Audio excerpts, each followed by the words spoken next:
¿Qué tal, amigos? Me da mucho gusto saludarlos en una nueva cápsula informativa jurídico-laboral. Ya tenía tiempo que no cargábamos información, pero bueno, es que los cambios que están aconteciendo en materia laboral, bueno, pues por todos lados, todos los días los estamos viendo. Por ahí están las propuestas del senador Gómez Urrutia en cuestión de salarios caídos.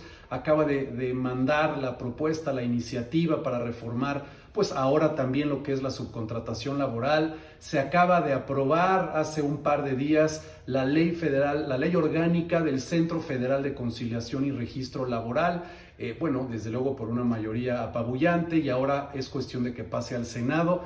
Como ustedes saben que están inmersos y que les gusta todo lo que es la materia laboral, las relaciones laborales, estamos teniendo muchos cambios y esta cápsula la quiero aprovechar no para explicar la norma 035, que ya seguramente conocen, porque hemos estado bombardeados de información, de consultores, de cursos, de talleres, de conferencias, de webinars, y bueno, todo el mundo ha querido opinar sobre este tema de la NOM 035.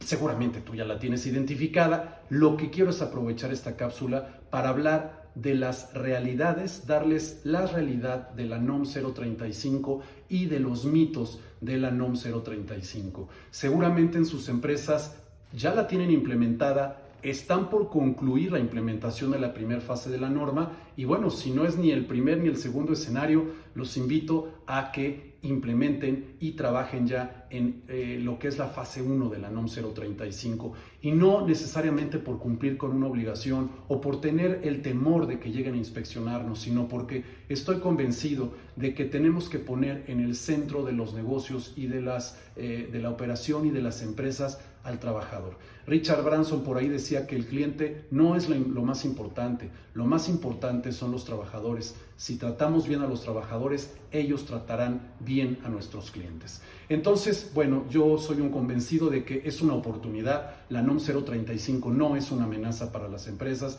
es una oportunidad de mejorar y hacer crecer la productividad de sus negocios al favorecer entornos organizacionales favorables. Entonces, déjenme empezar por algunas de las realidades de la NOM 035. La primera es que la NOM 035 no va a evaluar directamente a los trabajadores. Lo que va a evaluar es el centro de trabajo.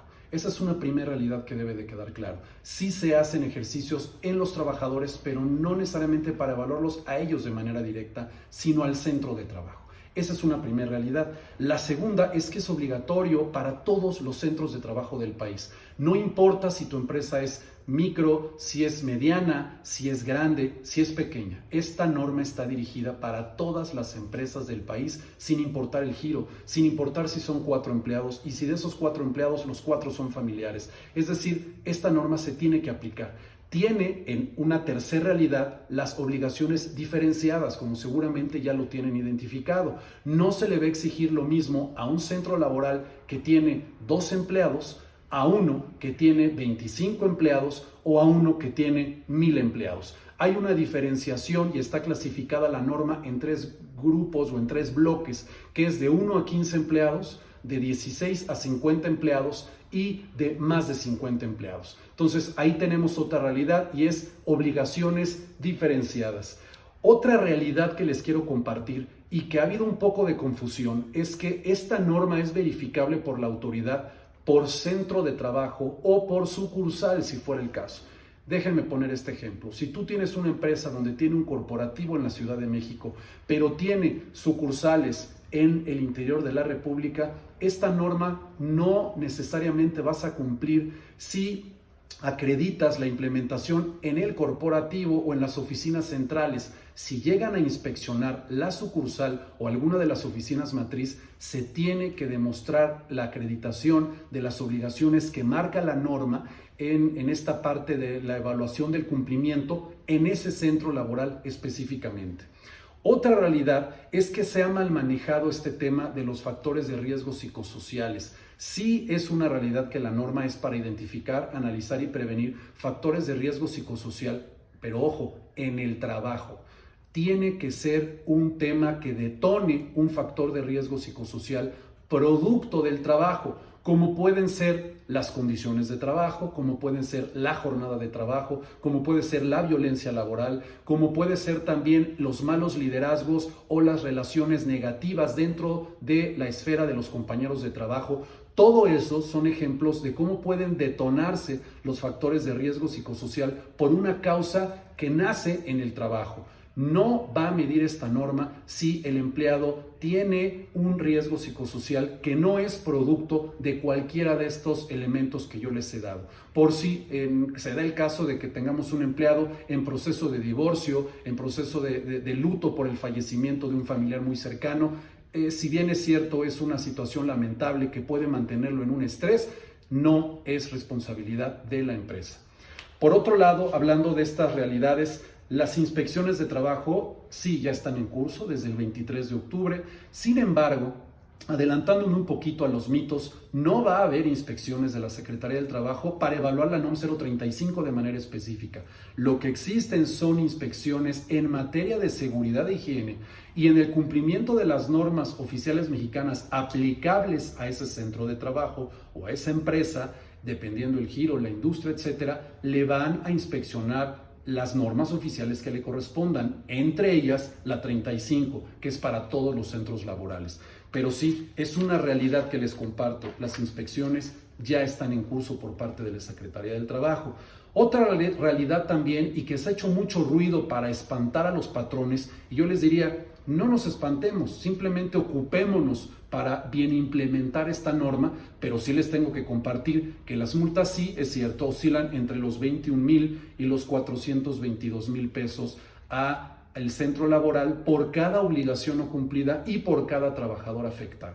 Entonces, no es con ánimo de preocuparlos, porque ya estamos bastante preocupados por toda la información y la mala información que hemos recibido, pero sí, es cierto, es una realidad, las multas están de ese tamaño. Sin embargo, también es una realidad que la Secretaría del Trabajo ha declarado en las diferentes conferencias, incluso los cursos que ha dado, que no es su interés multar a los patrones. Hay incluso 5 oportunidades para poder dar cumplimiento a una inspección en materia de seguridad e higiene. Y la Secretaría del Trabajo ha hecho énfasis en eso. Entonces, no nos espantemos, pero sí seamos previsores. En el tema de la realidad, un último dato que les quiero dar en materia de inspecciones, que sé que es lo que más preocupa, aunque no debiera ser. Yo los invito a que cumplamos la norma por beneficio de la empresa, no para evitar ser multados. Pero otra realidad es que las inspecciones en materia de seguridad e higiene por lo que hace a esta norma no son verificables por parte de la Secretaría del Trabajo locales. Es de materia federal, es por parte de la Dirección Federal de Inspecciones. Entonces, hasta ahí les dejo lo que son algunos datos de la realidad de esta norma oficial mexicana, pero ahora déjenme compartirles también algunos mitos. Primer mito, esta no es la norma oficial mexicana del estrés laboral. No es una norma que mide el estrés laboral, no viene en ninguna de sus herramientas. Simplemente que el estrés laboral es una consecuencia de que un trabajador padezca un factor de riesgo psicosocial en el trabajo. Pero son cuestiones diferentes. La norma no mide, no evalúa el estrés laboral de nuestros empleados. Por otro lado, no obliga la norma, también es un mito que nos han querido vender por ahí psicólogos, consultoras, etcétera. No es obligatorio que cuentes con un psicólogo dentro de la empresa o que tengas que contratar servicios médicos en tu centro laboral para poder cumplir esta norma oficial mexicana. Eso también es un mito. Por otro lado, también se han querido acercar quizá muchos organismos para decir que están certificados o que son certificadores de la NOM 035. Eso es falso, eso es un mito. No hay de entrada ningún tipo de constancia que tenga que exhibir el patrón para acreditar que ha cumplido con la NOM 035. Lo que puede hacer es acercarse a una unidad de verificación, que por cierto todavía no hay ninguna autorizada en el país, para que los ayude en la implementación de la norma, extienda una constancia que tiene una vigencia de 2 años y con ello podamos acreditar a la Secretaría del Trabajo y Previsión Social que hemos cumplido con las obligaciones. Pero no hay certificadores, no hay certificaciones que acrediten que hemos cumplido con esta NOM 035, por lo que eso también es un mito. Yo sé que está muy de moda esta expresión del wellness y de las prácticas de bienestar para nuestros empleados, y es muy positivo. Es muy positivo trabajar en el salario emocional de nuestros empleados. Pero no es sinónimo de que por tener prácticas wellness o por tener algunas situaciones o hasta algunas constancias como Great Place to Work y todo este tipo de cosas es sinónimo de que nosotros estamos dando cumplimiento a la norma. No, en la evaluación de cumplimiento vienen puntos muy específicos y no por tener prácticas wellness vamos a cumplir necesariamente la norma, aunque sí nos va a ayudar.